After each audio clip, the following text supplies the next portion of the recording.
Tantor Audio, a division of Recorded Books, presents The Leather Couch, Clinical Practice with Kinky Clients by Stefani Goerlich. Narrated by Tanya Eby. Publisher's note. This audiobook will refer to visual elements included in the print and e-book editions of the book. Additionally, this audiobook includes many references to exercises. Please have a piece of paper with a pen or pencil or a note-taking device available. Introduction. In October of 1988, I was 9 years old. I attended 4th grade at a Catholic school in suburban Wisconsin, where we wore blue pleated skirts, white tights, and Peter Pan collared blouses as we marched single file on our way to the chapel to prepare for our first confessions.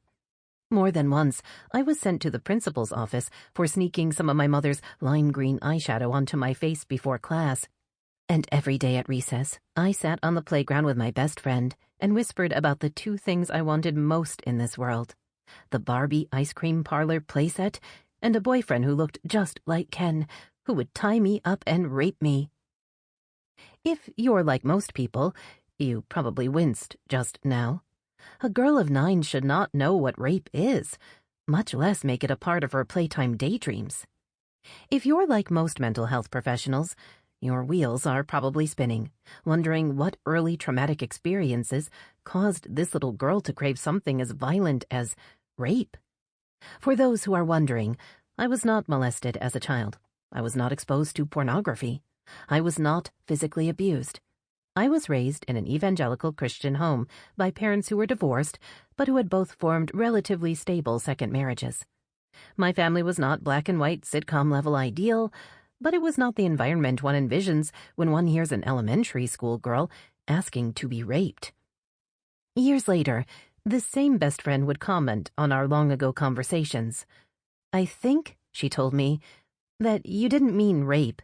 You meant kink, but you didn't know that word. You knew what kinds of sensations you enjoyed, and you knew what you were curious about. The ropes, the aggression, the surrender. But you didn't have the vocabulary to explain it, so you said rape." Looking back, I tend to agree. I am of the mindset that kink is as much an intrinsic trait as one's sexual orientation or gender identity. Some people simply do not get the appeal. Nothing about it piques their interest. These people will be blissfully happy having non-kink sex with the partner of their choice until the day they die. Others, they crave something a bit more. That craving will vary from person to person, but certain commonalities can be found. Among these are a desire for sensation, the giving or receiving of sensory experiences that fall outside of the norm, an intense need to assume power over another person or to surrender one's power to someone else, and similarly, a desire for external control, either control over someone or the control of others. Today, I hold a master's in social work with a concentration in cognitive behavioral therapy from Wayne State University in Detroit, Michigan.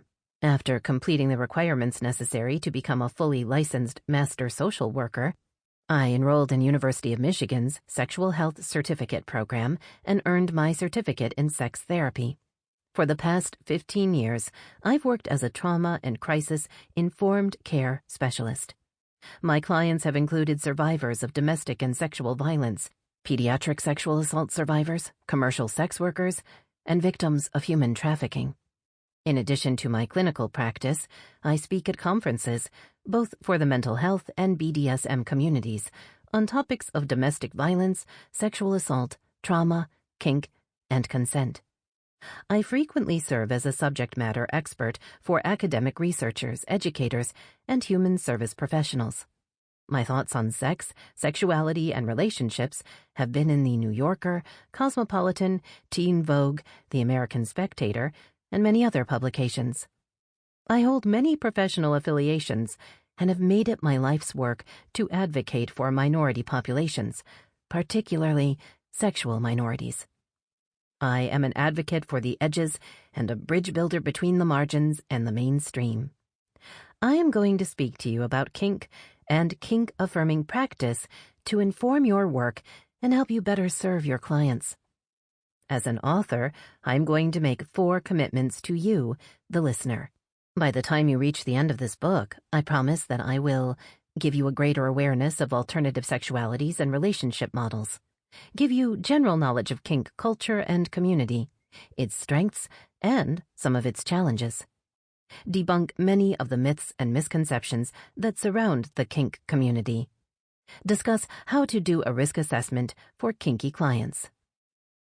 Any conversation, even one between author and listener, is a reciprocal endeavor. What I ask from you is this: respect for ideas that you don't necessarily share, and an effort to seek first to understand. Maturity in your approach to the material, rather than prurient interest. Genuine curiosity. This subject is fascinating to people. It's come to be very pervasive in pop culture recently. It's become much more mainstream in terms of how people are talking about it and thinking about it. So I think it's important for ourselves and for our clients that we are able to approach it not from the traffic accident, oh my God, look at that spectacle perspective, but from a genuine sense of open-minded learning. Reciprocal honesty. I always say, when you ask me an honest question, I will give you an honest answer. I will discuss topics and practices that may make you uncomfortable. One of the core values of BDSM is radical honesty.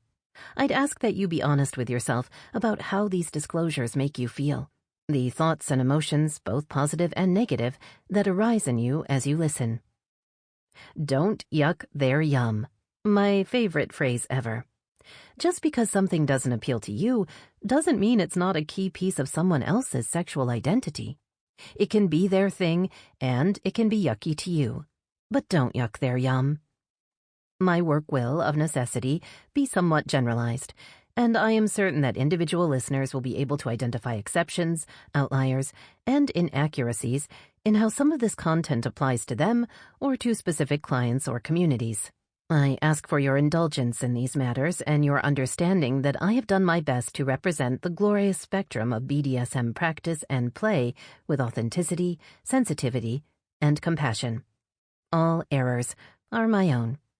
Any omissions or oversights should serve as inspiration for each of us to keep learning, keep sharing, keep talking, and keep writing. The kink community contains multitudes. One book will never be enough. 1.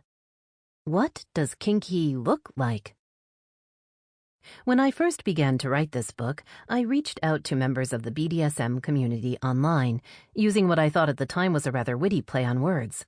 I titled my messages, "Are you a textbook kinkster?" I was unprepared for the reaction that I received. I would hope someone claiming to represent our community would know better. What kind of supposedly affirming therapist would ask a stupid question like that? There is no such thing as textbook anything in BDSM. I'm not going to lie. The feedback stung. Instead of being clever, I had instantly set the community on guard and undermined my own credibility. My peers assured me that the hostility of a few online commentators should not undermine the value of what I was trying to learn and to teach. And yet, the comments were not entirely incorrect. The world of BDSM and kink is vast. Anil Agrawal, in his textbook on unusual sexual practices, lists 547 different paraphilias, ranging from the common, podophilia, arousal from feet, foot fetish, to the incredibly rare, anilingus, arousal from licking lizards. How can one write a guide that would be both user-friendly and comprehensive, both clinical and controversial? Whole volumes could be written about each of Agrawal's listed paraphilias. And even then, those within these communities would be able to raise valid points about the ways in which they were misrepresented, underrepresented, or unjustly homogenized. As with almost every community, culture, and mental health condition, the diversity contained is boundless. This book offers an overview of some of the unique strengths and challenges that the BDSM/kink community contains. Key terms. Anthropologists will tell you that one of the first steps in understanding a group of people is to understand the language and symbols they use.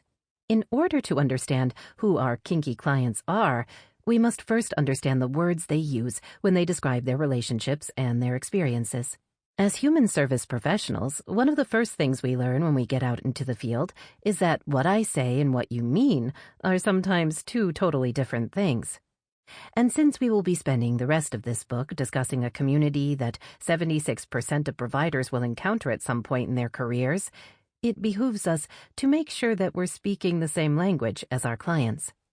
In the spirit of mutual understanding, let's start by defining the key terminology used in this book. Throughout this book, I am going to use the terms kink, kinky, kinkster, and kink community to refer to the entirety of the BDSM community, and will use BDSM when I am referencing individuals who engage in some form of power exchange play. I recognize that not every kinky individual engages in power exchange. For example, for many fetishists, power is not a necessary component to their sexuality. Generally, most BDSM practitioners, fetishists, and other erotic minorities are comfortable with the term kinky to describe their sexual expression. So, what is kink? What is kink-aware practice? Kink has two definitions. First, kink is simply sexual practices that go beyond what is considered conventional as a means of heightening the intimacy between sexual partners. Heightening intimacy being the key component. Not all kink play result in intercourse.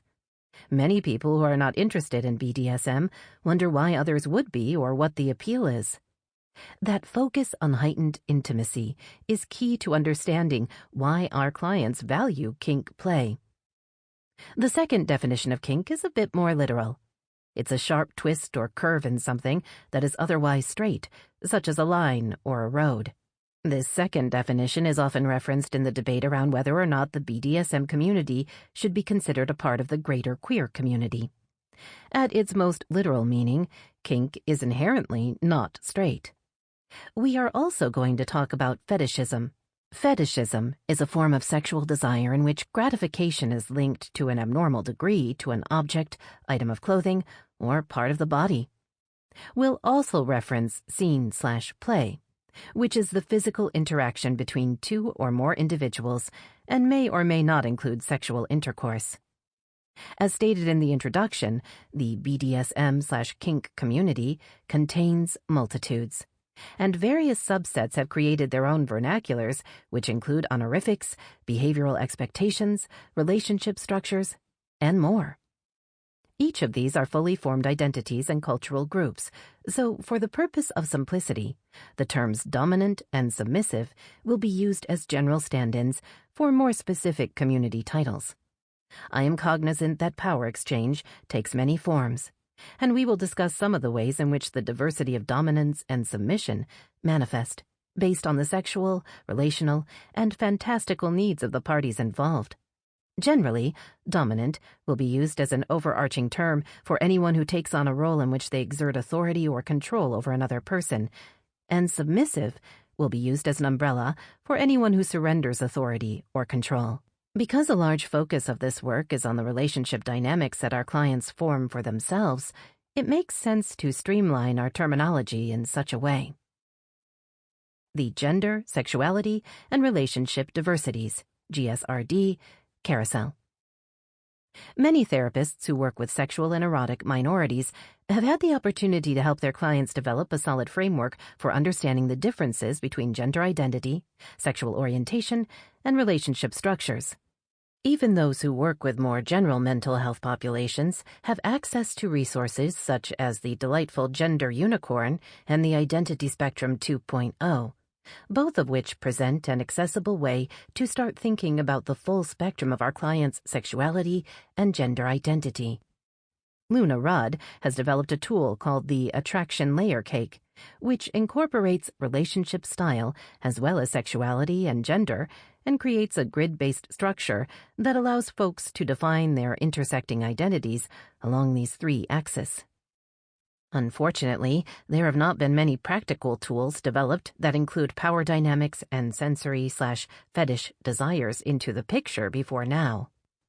The GSRD, Gender, Sexuality, and Relationship Diversities, Carousel, allows clients to identify where they fall across a spectrum of 9 intersecting identities. The carousel can be used with individual clients, or by incorporating different colored stickers, pens, or other marking implements, by couples and partner groups to visually show on one chart where each partner sits on the carousel. Each of the 9 identities have been divided into 4 ringed subsections. However, the individual utilizing the tool need not fall squarely within any one ring, and may choose to place themselves on a borderline as well. For example, someone may express their gender as fluid, leaning towards the masculine, rather than as one or the other. The 9 identities outlined on the GSRD carousel are sex, biological sex assigned at birth, as identified by markers such as chromosomes and hormones. Sexual orientation, the gender or genders of people you typically feel sexually attracted to. Romantic orientation, the gender or genders of people you typically feel romantic attraction to or fall in love with. Sociosexual orientation, the number and types of sexual encounters and partners you like to have. Fetish engagement, how often you incorporate fetishes into your sexual and romantic encounters, if at all. Sensory engagement, the kind of sensation you like to give or receive during your sexual and romantic encounters, if any. Power expression, the kind of power dynamic you like to have in your sexual and romantic encounters. Gender expression, the gender you express through clothing, behaviors, interactions, etc., often defined relative to traditional gender roles. Gender, the gender that aligns with your self-concept when you think about yourself. The GSRD carousel contains many concepts that most will already be familiar with. Gender is the way a person's sex is interpreted and understood in our social world. Sex and gender refer to 2 different aspects of the self. Sex is physical and refers to body parts and our genes. Gender, on the other hand, is not physical. It is the cultural and psychological facets of the sex. By asking the client to identify their orientation type, we encourage them to think about not only what gender they identify as, but also what gender or genders they prefer to have relationships with. This opens up a conversation about both gender identity and sexual orientation in a way that can feel less threatening to the client. The tool itself models a spectrum of possible answers. By including the power expression, sensory expression, fetish expression, and sociosexual orientation components as well, we create a tool that normalizes diversity in these areas by putting them on level footing with already more comfortable factors such as sexual orientation and gender expression. Sexuality and gender, preferred relationship models, the way we relate, the sensations we like to give and receive, will never be exactly the same from client to client or from partnership to partnership. Understanding our clients, the way that they act on their feelings of love and lust, is key to understanding our clients' emotional and sexual needs and desires. Meeting our clients where they are means understanding what they want for themselves and for their relationships, then helping them to create these structures in a way that is emotionally healthy, consensual, and authentic. Is BDSM a sexual orientation?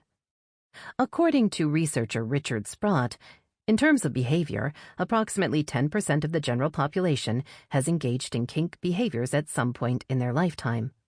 Although there are very few systematic attempts to measure the prevalence of kink identities in the general population, it may be that 1 to 2% of the general population holds a sexual identity centered on their kink sexuality.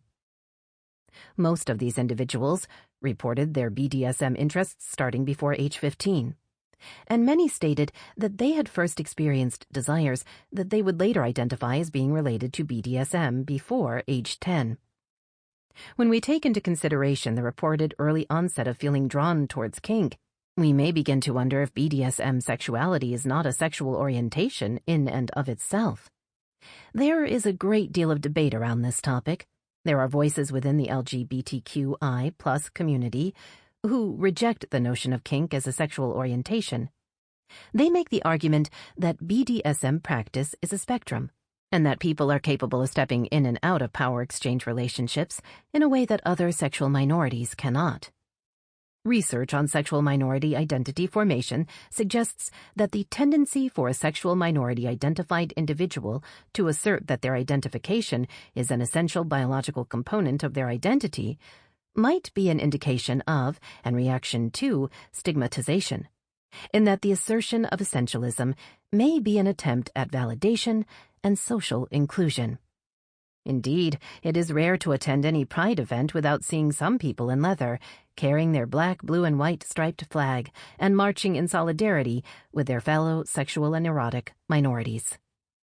In 2011, the APA elaborated that sexual orientation also refers to a person's sense of identity based on those attractions, related behaviors, and membership in a community of others who share those attractions. BDSM is best described by this clearer definition of sexual orientation and can therefore be considered a sexual minority group. Others have resolved this internal dilemma by embracing the new term GSRD. This expands the umbrella beyond LGBTQI+ to include those communities, as well as the poly, swing, kinky people who feel underrepresented within the erotic minority community. Wherever you fall in this debate, it is important that we recognize that many BDSM practitioners do identify kink as a primary indicator of their sexuality and relational expression. The debate about whether or not kink is a sexual orientation is one that will not likely be resolved in the near future. However, the need is the same regardless. The number of individuals who have engaged in kink behaviors is roughly the equivalent of every left-handed American, 10% of the population. If we restrict our data set to only the 1 to 2% of the population who identify kink as their primary sexual identifier, we realize that this is a group equivalent to every redheaded, 1% of the population, or Jewish, 2% of the population, American. We wouldn't make the argument that Jews as a community are too small to warrant culturally competent therapy, so it behooves us to offer the kink community the same level of engagement and concern. In order to do so, we must understand who comprises this community. These statistics represent significant portions of the population. This means that whether our clients feel comfortable disclosing their sexual identities and preferences to us, many of them are, in fact, kinky. It is our responsibility as culturally competent practitioners to understand this community, the people who participate within and value it, and to address them with genuine curiosity and respect. What does the kink community look like?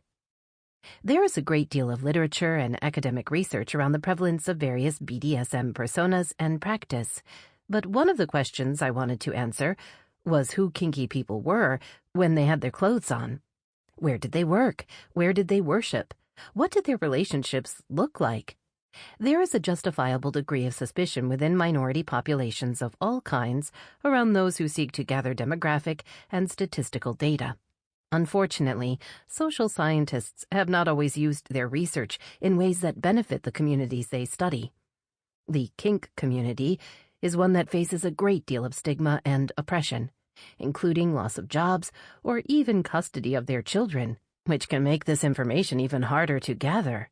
Among the limited research available, demographic studies have suggested that BDSM practitioners tend to be white, well-educated, and have higher than average incomes. I wanted to know more, so I set out to leverage my contacts within the BDSM community to conduct an informal survey, a kinky census, if you will. I was limited in the way I could format certain questions. I could not allow for multiple responses to the question about disabilities, for example, and I relied on word of mouth and social media to find respondents. This ad hoc methodology is not a representative sample or academic study, but allows insight into 215 kinksters who shared their lives with us. Generally speaking, the responses I received aligned with the available literature on the community. The results are as follows. Significantly more women responded than men, with cis females representing 60% and trans women comprising 1% of respondents, while 27% of respondents were cis male, and another 2% trans men. 9% of respondents self-identified as either non-binary or as other. The vast majority, 85% of respondents, identified as white or Caucasian, with Asian Americans being the second largest racial/ethnic group at 6%. This was followed by Hispanic, Latino respondents at 4%, and 2% of survey takers identifying as African American. 35% of respondents reported having a mental health diagnosis, while 47% either skipped the question or said they'd rather not disclose their disability status. People who responded to the survey stated that they engage in BDSM activities at least weekly, 35%, or every few weeks, 13%, and often daily, 28%. Interestingly, 4% of respondents stated that they never engage in BDSM activities. This may be explained by the question being asked specifically about BDSM activities, since 3% of survey respondents described themselves as either fetishists or kinky but not into power exchange. Among those who did engage in power play, 20% self-identified as dominants or tops, 53% as submissives or bottoms, and 18% as switches. Sadists and masochists each represented 3% of those surveyed. Separate from the survey, I also wanted to get a picture of what kinky people look like outside of kink space when they are moving through home, work, and family life. The BDSM community is well educated, with 98% having completed high school, and the majority, 51%, holding a bachelor's degree or higher. This is significantly higher than the 33.4% of Americans who reported earning a bachelor's degree or higher on the last U.S. Census. Kinksters work in all industries, with the largest group, 16%, identifying as providers of professional services, such as law, medicine, accounting, etc. When asked about spirituality and religious affiliation, 54% of respondents stated that they were either atheist or agnostic. Another 22% described themselves as spiritual but not religious. Among those who did identify as being members of a religious group, 14.5% identified as Christian, 8% as Wiccan/pagan, and 2% as Jewish, while Muslims, Buddhists, Hindus, and Satanists each represented 1% of the respondents surveyed. Interestingly, 51% of people identified as monogamous, while 21% called their relationships polyamorous. One of my favorite responses to this question was the individual who identified as a relationship anarchist, a philosophy that seemed particularly appropriate for a community that often takes a creative approach to sexual fidelity. Kinksters at work. 18% students. 16% professional services, law, medicine, CPA, etc. 9% middle management. 9% clerical/administrative. 8% support staff/general worker. 7% self-employed. 6% IT/technical service. 6% skilled labor. 5% upper management. 3% junior management/trainee. 3% non-working disabled. 3% non-working non-disabled. 3% homemaker. 2% consultant. 2% social services worker. Non-monogamy in kink space. This is not a book about polyamory, but there is quite a lot of overlap between the kink and poly communities, so it's pertinent to spend a bit of time understanding the various forms and functions that non-monogamy can serve within a kinky relationship dynamic. Because of the shared focus among kink and poly-identified individuals on communication, transparency, negotiation, and consent, individuals who practice kink tend to have cultivated a set of ethics and skills that dovetails well with the practice of poly and vice versa. In one study, 12 to 17% of respondents identified as either being in an open or polyamorous relationship. So this is a model that we are going to encounter in our clinical practice, even when working with people who do not identify as kinky at all. Within certain kinky subcultures, non-monogamy is not only a common option, it is often the default expectation. to the point of being a cultural norm in non-straight subsections of the kink community. For example, in leather dyke and dyke plus, self-identified dykes, queers, and trans individuals, kink communities, an individual who identifies as monogamous might have difficulty in finding another Sample complete. Ready to continue?